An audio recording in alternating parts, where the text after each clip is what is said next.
বিগত দিনগুলোতে দেশ শাসন যারা করেছেন তারা রাজনীতিকে ব্যবসা হিসেবে গ্রহণ করেছেন এবং সেজন্য তাদের এক নম্বর এজেন্ডা ছিল কিভাবে চলে বলে কৌশলে দুর্নীতি করে নিজে বড় লোক হওয়া যায়।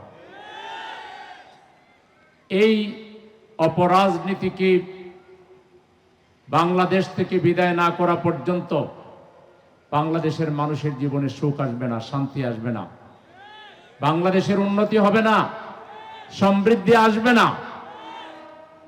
আমরা আশা করি যে স্লোগানের ভিত্তিতে, যে আশা আকাঙ্ক্ষার ভিত্তিতে, যে স্বপ্নের ভিত্তিতে এদেশের শিশু কিশোর, ছাত্র যুবক, শ্রমিক, কৃষক, শিক্ষিত নির্বিশেষে দেশের জনগণ যে আশা নিয়ে এই আন্দোলন সফল করেছে, এই আন্দোলনের সফলতাকে চূড়ান্ত পর্যায়ে পৌঁছে দেওয়ার জন্য রাজনৈতিক দলগুলো, রাজনৈতিক দলের নেতৃবৃন্দ, দেশের সুশীল সমাজ যারা ক্ষমতায় আছেন এবং সর্বসাধারণ মানুষ আমরা ঐক্যবদ্ধভাবে আমাদের প্রিয় জন্মভূমি, আমাদের দেশটাকে আমরা গড়ে তুলব। আমাদের দেশে আর চাঁদাবাজি থাকবে না, চাঁদাবাজদের কবর রচনা করা হবে। টেন্ডারবাজ দেশে থাকবে না, বাজার সিন্ডিকেট থাকবে না, দ্রব্যমূল্যের ঊর্ধ্বগতি থাকবে না, ঘুষ থাকবে না, দুর্নীতি থাকবে না, কালোবাজারি থাকবে না, চোরাচালান থাকবে না, অশ্লীলতা থাকবে না, বেহায়াপনা থাকবে না। সব ধরনের বাজে কাজ যা আছে, গর্হিত কাজ যা আছে, এগুলো থেকে বাংলাদেশ মুক্ত হবে, বাংলাদেশের জনগণ মুক্তি পাবে। সেই লক্ষ্যেই রাজনৈতিক দলগুলোকে বক্তব্য দিতে হবে, কাজ করতে হবে। কিন্তু আমরা দুর্ভাগ্যজনকভাবে লক্ষ্য করছি, বাংলাদেশে পুরাতন ধাঁচের রাজনীতিতে যারা অভ্যস্ত হয়ে গেছে, বিড়াল একবার যখন স্বাদ পেয়ে যায় সে তার পুরাতন অভ্যাস বদলাতে পারে না। এদেশের রাজনীতিতেও এরকম কিছু কালো বিড়াল আছে যারা দুর্নীতিতে মজা পেয়ে গেছে, ঘুষে মজা পেয়ে গেছে, চাঁদাবাজিতে মজা পেয়ে গেছে, টেন্ডারবাজিতে মজা পেয়ে গেছে। তারা এটা ছাড়তে চাচ্ছে না, কিন্তু তাদেরকে ছাড়তেই হবে। এদেশে রাজনীতি করতে হলে তাদেরকে পরিবর্তিত পরিস্থিতির আলোকে নিজেকে সংশোধন করতে হবে, নিজেদের ভাষা বক্তব্য সংশোধন করতে হবে। এদেশের সংখ্যাগরিষ্ঠ মানুষ তারা ধর্মে বিশ্বাস করে, তারা নৈতিকতা বিশ্বাস করে। এদেশের সংখ্যাগরিষ্ঠ মানুষ যে বিশ্বাস করে, তাদের যে ঈমান, তাদের যে আকীদা, তাদের যে মূল্যবোধ, সেই মূল্যবোধের ভিত্তিতে এদেশে শিক্ষা ব্যবস্থা তৈরি করতে হবে, রাজনৈতিক ব্যবস্থা তৈরি করতে হবে। সুদ মুক্ত, শোষণের হাতিয়ার, সুদকে পরিহার করে এখানে ইসলামী অর্থনৈতিক কালচার, অর্থনৈতিক পদ্ধতি তৈরি করতে হবে। ইসলামের ভিত্তিতে অর্থনীতিতে চলে তার প্রমাণ তো আমরা দিয়েছি। ইসলামের ভিত্তিতে যে কালচার আছে এবং শক্তিশালী কালচার আছে সেটা প্রমাণ তো আমরা দিয়েছি। ইসলামী মূল্যবোধের ভিত্তিতে শিক্ষা ব্যবস্থায় যে সত্যিকার সুনাগরিক তৈরি করে, ভালো মানুষ তৈরি করে, সেটার প্রমাণ তো আমরা শিক্ষা ব্যবস্থা তৈরি করে দেখিয়েছি। আমরা বিভিন্ন মেডিকেল কলেজ, হাসপাতাল তৈরি করে গণমানুষের কল্যাণে কিভাবে নিরলসভাবে কাজ করা যায় তার প্রমাণ তো আমরা দিয়েছি। আমরা এত ভালো কাজ করার পরেও আমাদের গায়ে বিভিন্ন গন্ধ খোঁজার চেষ্টা করেন। নিজেদের যে আপাদমস্তক দুর্গন্ধে ভরা, এটা একবার দেখার সুযোগ পান না। কথায় বোঝা যায় আপনারা কোনো জঙ্গল থেকে আসছেন। এখনো পুরাতন ফ্যাসিবাদের ভাষায় যারা এই দেশে কথা বলবেন তারা ফ্যাসিবাদের দোসর হিসেবে তাদেরকে ডক্টরেট ডিগ্রি দেওয়া হবে। এখানে আর কোনো বিভাজনের কথা আমরা শুনতে চাই না। শেখ হাসিনা রাজাকার বলে গালি দেওয়ার পরে 15 দিন ক্ষমতায় থাকতে পারে নাই।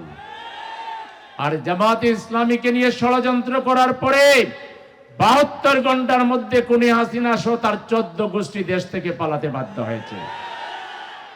এদেশের জনগণের সমর্থন পুষ্ট, আল্লাহর রহমতের ব্যাপারে আমরা আশাবাদী।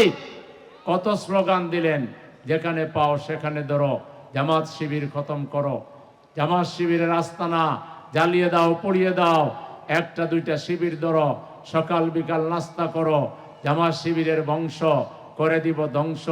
ধ্বংস তো হয়ে গেল আপনাদের। এ জাতীয় মারমুখী, এ জাতীয় মানবতা বিরোধী স্লোগান, বক্তব্য এই দেশে যারা দিবে, যে দল দিবে, যে দলের নেতা দিবে, সে একটা মানবতা বিরোধী কুৎসিত কালো বিড়াল হিসাবে জাতির কাছে চিহ্নিত হবে। ওদের মুখে জাতি থুতু নিক্ষেপ করবে। মনোপলি কায়দায় বাংলাদেশে ভোট পাইবেন এটা আশা করেন না। বাংলাদেশ বদলে গেছে, বাংলাদেশের তরুণরা বদলে গেছে, বাংলাদেশের যুবকরা বদলে গেছে, বাংলাদেশের ভোটাররা বদলে গেছে। তারা যারা মস্তানতন্ত্রকে লালন করে, মাফিয়া তন্ত্রকে যারা লালন করে, যারা নিজ দলে চাঁদাবাজি নিয়ে মারামারি করে, খুন করে, দলীয় পদ পদবি পাওয়ার জন্য মারামারি খুনাখুনি করে, ওই সব প্রচলিত বস্তা পচা রাজনীতিকে বাংলাদেশের জনগণ না বলে দিয়েছে। আমরা এখন আর ওই রাজনীতি চাই না। রাজনীতি করলে বড় মন নিয়ে আসেন, উদার মন নিয়ে আসেন, পরোপকারী মানসিকতা নিয়ে আসেন, জনসেবায় জনকল্যাণে নিবেদিত হন। বিগত দিনে যারা দেশ শাসন করেছেন, সরকারে গিয়ে কি কি ভালো কাজ করেছেন তালিকা জাতির সামনে আনেন। আর কাজের নামে কত টাকা নিজের বউয়ের নামে, শালিকার নামে বিদেশে পাচার করেছেন, সেগুলো জাতির সামনে শ্বেতপত্র প্রকাশ করা হবে। তেমনি সরকারে না গিয়ে বেসরকারে থাকতে কি করেছেন তাও আনেন। আমরা জামাত ইসলামী 53 বছরের খতিয়ান আমরা দেব। আমরা কতটা হাসপাতাল করেছি, স্কুল করেছি, মাদ্রাসা করেছি, ইউনিভার্সিটি করেছি, আমরা কিভাবে সুদমুক্ত ব্যাংকিং পদ্ধতি চালু করেছি, আমরা আত্মকর্মসংস্থানের জন্য যুবকদেরকে কারিগরি ট্রেনিং দিয়ে কিভাবে তাদের কর্মসংস্থান করা যায় তার জন্য আমরা কি করেছি, আমরাও খতিয়ান দেব। এরপর জনগণ সিদ্ধান্ত নিবে, নির্বাচক মন্ডলী যারা, ভোটার যারা, তারা সিদ্ধান্ত নিবে আগামী দিনে কাকে তারা ভোট দিবে। আমরা বর্তমান সরকারকে বলবো, আপনারা কারো চেহারার দিকে তাকাবেন না। অতীতে কে কি ছিল আপনাদের জানার দরকার নাই।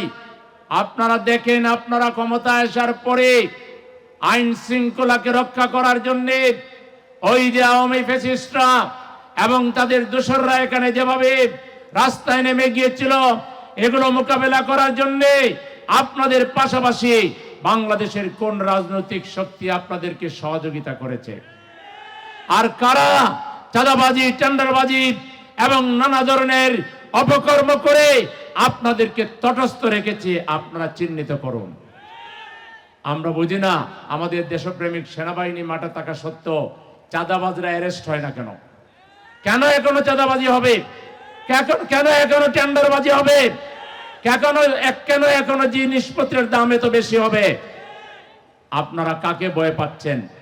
আপনারা যদি আল্লাহ ছাড়ার কাউকে ভয় করেন, আপনাদের কিন্তু বিদায় নিয়েও শেষ রক্ষা হবে না।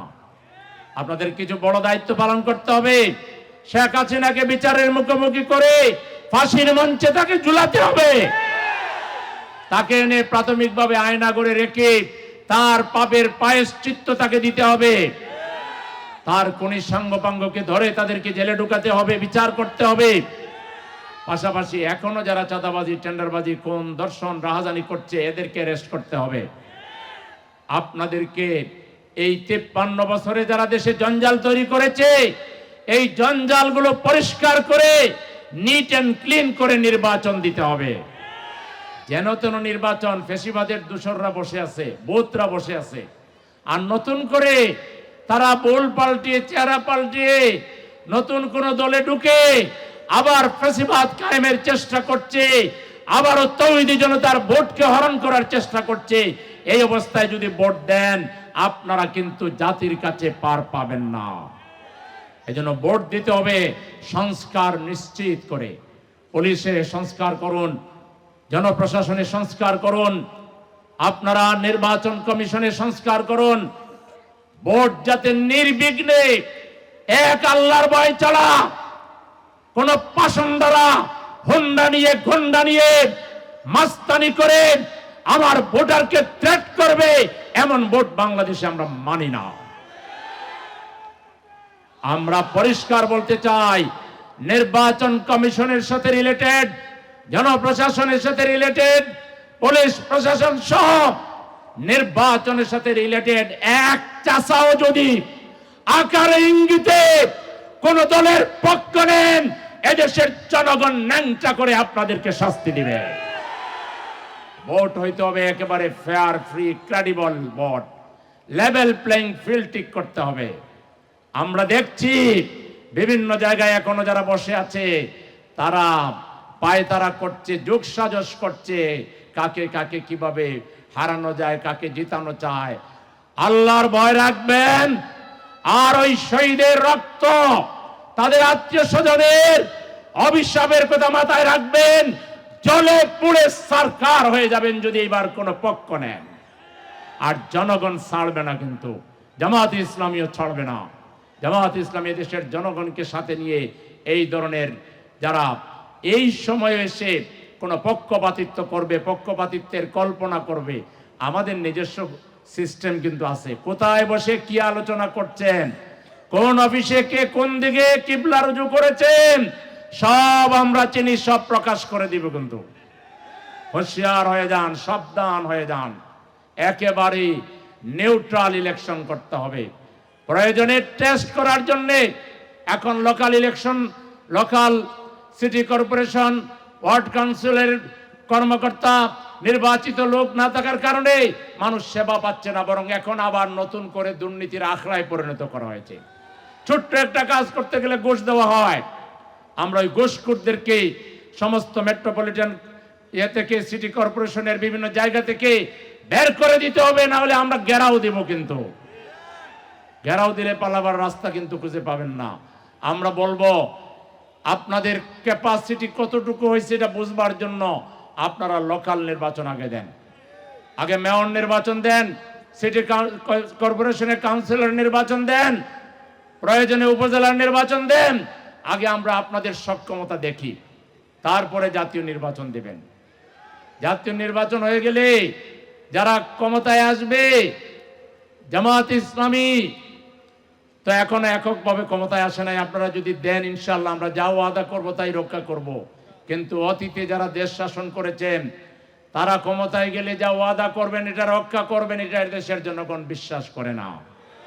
অতএব সংস্কারের কাজ ফেলে রেখে দায়সরা গুছেন নির্বাচন করে ক্ষমতায় গেলে ওই নব্য ক্ষমতাসীনরা কোনোদিন কোনো সংস্কার করবে না। সংস্কারের মৌলিক কাজ এই সরকারকেই করতে হবে, এটা এদেশের জনগণের প্রত্যাশা। সংগ্রামী ভাইরা আমার, জামাত ইসলামীর কর্মী ভাইদেরকে বলবো, বোনদেরকে বলবো, আপনারা জনগণের কাছে যান, জনগণকে ঐক্যবদ্ধ রাখুন। নানা যোগ সাজস হচ্ছে, ছাত্রদেরকে বিভ্রান্ত করার চেষ্টা করা হচ্ছে, ছাত্রদেরকে ভয় দেখানো হচ্ছে, ছাত্রদের আন্দোলনকে অবমূল্যায়ন করা হচ্ছে, ছাত্রদেরকে থ্রেটেনিং দিয়ে তাদের কিবলা, তারা যে স্বতন্ত্র মর্যাদা নিয়ে বাংলাদেশকে গড়ে তুলতে চায়, এখান থেকে তাদেরকে ডাইভার্ট করার চেষ্টা করা হচ্ছে। সকল ষড়যন্ত্রের জালকে ছিন্ন ভিন্ন করে দেশের জনগণকে ঐক্যবদ্ধ রাখার দায়িত্ব জামাত ইসলামীর নেতা কর্মীদেরকে পালন করতে হবে। এজন্য আপনাদের ঘরে ঘরে যেতে হবে, ফ্ল্যাটে ফ্ল্যাটে যেতে হবে, পাড়ায় পাড়ায় যেতে হবে, প্রত্যেকটা দোকানে যেতে হবে, পথে চলার পথে যত মানুষের সাথে দেখা হবে সালাম দিয়ে জামাত ইসলামীর পরিচয় দিতে হবে। জামাত ইসলামের 53 বছরের জনকল্যাণমূলক কাজ তুলে ধরতে হবে। জামাত ইসলামের আগামী দিনের কর্মসূচি তাদের সামনে তুলে ধরতে হবে এবং জনগণকে জামাত ইসলামের সাথে একতাবদ্ধ করে জামাত শিবির জনতার দৃঢ় ঐক্য বাংলাদেশে গড়ে তুলতে হবে। শুধুমাত্র দেশের সংখ্যাগরিষ্ঠ মানুষ জামাতের নেতৃত্বে যদি ঐক্যবদ্ধ হয়, তাহলে এ দেশকে নিয়ে আধিপত্যবাদী গোষ্ঠী যে স্বপ্ন দেখে দুঃস্বপ্নে পরিণত হবে। জামাত ইসলামীর নেতৃত্বে সংখ্যাগরিষ্ঠ জনগণকে যদি আমরা ঐক্যবদ্ধ রাখতে পারি, তাহলে এদেশের রাজনীতিকে বিপথে পরিচালিত করার চক্রান্তকারীদের সেই চক্রান্ত ব্যর্থ হবে। সেজন্য আপনারা বড় বড় সমাবেশ আর কালচারাল অনুষ্ঠানের সময় এখন নাই।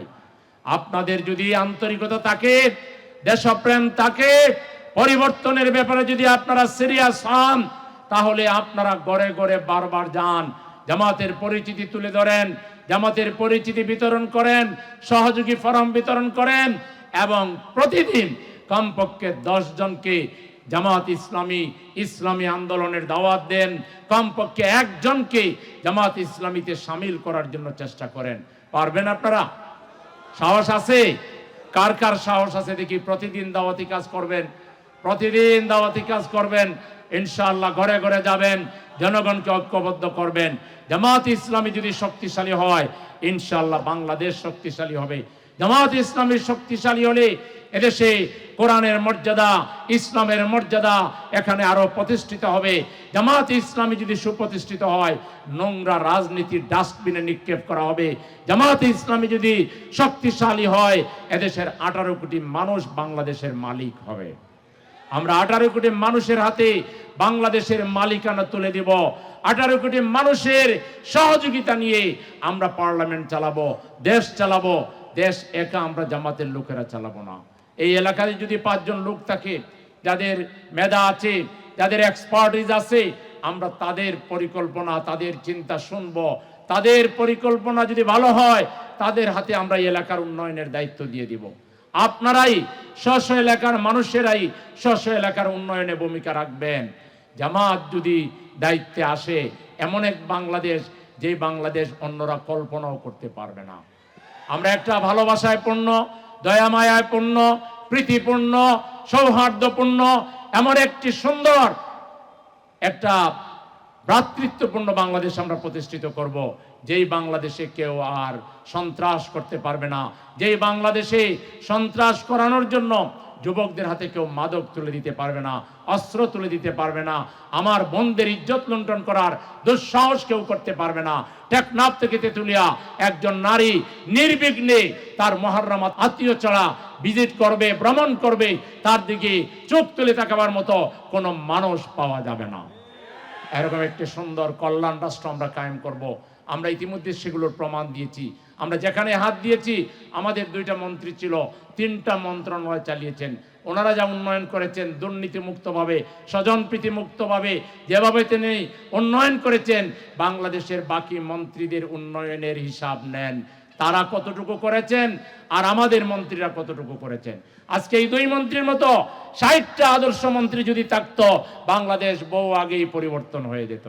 বিগত 53 বছরে জামাত ইসলামী লোক তৈরি করেছে। আমরা সেই লোকগুলোকে আগামী নির্বাচনে জাতির সামনে পেশ করব। জাতি যদি তাদের কল্যাণ চায়, তাদের ভালো চায়, পরিবর্তন চায়, তাহলে তাদের হাতে একটাই অপশন আছে, বাংলাদেশ জামাত ইসলামী। আপনারা একটা দেশের দায়িত্ব নিতে যদি চান, তাহলে সবার আগে জনগণের এলাকা ভিত্তিক দায়িত্ব আপনারা গ্রহণ করেন। কোনো বিধবা নারী যদি থাকেন, তার কেউ যদি না থাকে, তার চিকিৎসার দায়িত্ব নেন, তার ভরণ পোষণের দায়িত্ব নেন। কোনো মা, কোনো বিধবা মা কিংবা কোনো বাবা তার মেয়ে বিয়ে দিতে পারছে না পয়সার অভাবে, আপনারা পাত্র খুঁজে বের করে দেন, সাথে সাথে তাদের বিয়ের জন্য যে খরচ লাগে সেই দায়িত্ব গ্রহণ করেন। এভাবে যে যুবকরা কর্মসংস্থানের অভাবের কারণে হাউতাশ করছে, রাস্তার পাশে আড্ডা দিয়ে আমার চলার পথের বোনদেরকে যারা নানাভাবে উত্তক্ত করছে, ওই যুবককে বুকে জড়াই ধরে তার জন্য একটা কর্মসংস্থানের ব্যবস্থা করে দেন। এভাবে জামাত ইসলামীর লোকদেরকে মানব কল্যাণে, সমাজ কল্যাণে, সমাজ গঠনে অগ্রণী ভূমিকা পালন করে জাতির আস্থা অর্জন করে আগামী নির্বাচনে ইনশাআল্লাহ তাকওয়াওয়ালা মানুষকে, আল্লাহওয়ালা মানুষকে, মানবিক মানুষকে পার্লামেন্টে পাঠিয়ে এই বাংলাদেশকে আমরা সন্ত্রাস মুক্ত, ঘুষ মুক্ত, দুর্নীতি মুক্ত একটি পবিত্র সমৃদ্ধ বাংলাদেশ হিসেবে গড়ে তুলব ইনশাআল্লাহ।